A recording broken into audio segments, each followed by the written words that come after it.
Çerçeve. Çubuk adam bir sergi salonuna girdi. Sessizlik vardı. Ama bu sessizlik dinlenmek için değildi.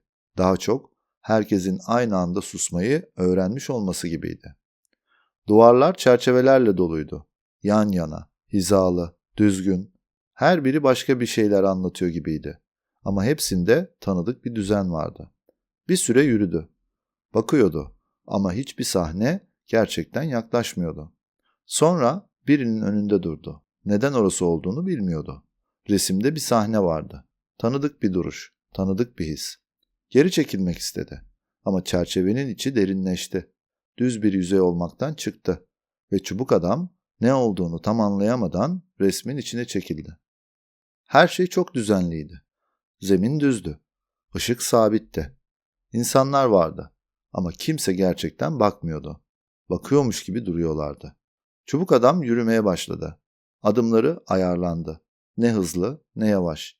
Tam olması gerektiği kadar. Birine yaklaştı. Durdu. Aynı anda duruldu. Burada durmak kolaydı. Çünkü durmak bekleniyordu. O güldü. Çubuk adam şaşırmak istedi. Ama güldü. Bir an için rahatladı. Sonra fark etti. Rahatlayan şey kendisi değildi. Bir adım daha atmak istedi. Ama görünmez bir sınır vardı. Geçemedi. Ve zemin hiç haber vermeden yer değiştirdi. Bu kez her şey daha yakındı. İnsanlar, bakışlar, sesler. Çubuk adam yürüdü, gülümsedi. Tam zamanında, tam gerektiği kadar. Gülümserken yüzünün yorulduğunu fark etti. Ama gülümseme hiç yorulmadı. Bir şeyler söylemek istedi. Ağzını açtı. Kelimeler geldi ama yerlerini bulamadı. Burada bazı cümleler tam söylenmiyordu. Söylense de biraz eğiliyordu. Biraz inceliyordu. Çubuk adam yürüdü, durdu, tekrar yürüdü. Her adımda biraz daha kendini ayarladı. Bir şeylerini düzeltti, bir şeylerini bıraktı. Ne bıraktığını bilmiyordu. Hafiflediğini sandı. Ve yine zemin yer değiştirdi. Bu sefer alan genişti. Tavan yüksekti. Sesler yankılanıyordu ama cevap vermiyordu. Çubuk adam ortadaydı. Dik duruyordu. Yer kaplıyordu. Bakıldığında güçlü görünüyordu. Ama kimse yaklaşmıyordu. Kimse bir şey demiyordu. Kimse bir şey sormuyordu. Yürüdü. Adımları yankılandı. Yankı ona geri dönmedi. Bir süre sonra durdu. Burada her şey vardı ama bir şey eksikti. O an anladı. Burada yanlış olan bir şey yoktu. Yanlış olan neydi? Ve içinden şunlar geçti. Her şey bana uyuyordu ama ben kendime uymuyordum. Bir nefes aldı.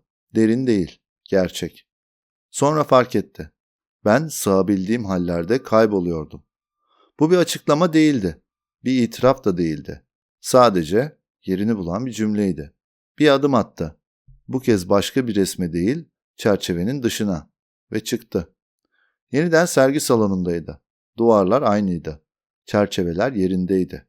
Ama aralarında mesafe vardı. Yürümeye devam edecekti ki durdu. Karşısında bir çerçeve vardı. İçi boş gibiydi. Yaklaştı ve yansımayı gördü. Kendisi. Ama tam değil. Bir maske parçası, bir kanat ucu. Rüzgar yokken kıpırdayan bir detay. Kanatlı kırbaçın yansımasıydı bu. Bir ihtimal, bir hatırlama. Ve çerçevenin içinden geldi fısıltı. Belki de özgürlük, çıkmak değil, sığmamayı fark etmekti. Yansıma silindi. Çerçeve boş kaldı. Çubuk adam yürüdü. Duvarlar hala doluydu. Ama artık hiçbiri onu içine çekmiyordu.